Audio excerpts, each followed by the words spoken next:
How to use void and refund. Okay, dito sa ating ship management, makita mo zero yung ating cash in drawer. Yan, tapos zero yung ating sales. Halimbawa, magbebenta tayo ng 3 bottled water. So, makita natin dyan, yan, meron tayong 75, meron tayong 75. So, iba-void natin yan. Pag binoid natin, pili ka lang ng reason dito. Pwede kang maglagay ng notes. Tapos, piliin mo yung item. Void order. So, yan, na-void na siya. So, makita mo dito yan sa void adjustment. Then, makikita mo rin dito. Ayan. Ito yan. Na void 3. Tapos, yung pera bumalik sa 0. Then, yung ship. Then, yan. Makikita mo dito. 0 na yung ating cash in drawer. Tapos, dito sa void. Ayan. 150. Okay? Sa refund naman, halimbawa, nagbenta tayo ngayon. 5. Meron tayong 125 dito. Tapos, refund. Halimbawa, ang ni-refund ay dalawa lang.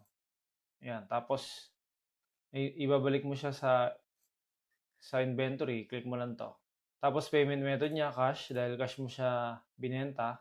Maglagay ka lang dito ng reason. Tapos, notes. Optional yan. Create refund. Ayan. Partial refund na yung status niya. Refund amount, 50.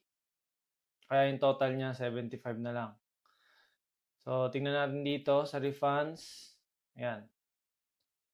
Tapos, sa point of sale, shift, ayan, 75. Ito yung niya, withdrawals niya, 50. Naglabas ka ng pera. Ayan. Then, dito, ayan, refund, 50. Okay? Then, makikita mo rin yan dito sa sales, tas refunds. Ito yung refunded. So, pwede ka rin mag-refund ng mga nakaraang date. Click mo lang to. Halimbawa, July 2. Pwede mo i-refund yan. Tapos may lalabas yan na ibabawas yung pera sa current active ship dun sa cash drawer niya. Okay? So, pwede yan. Create tayo refund.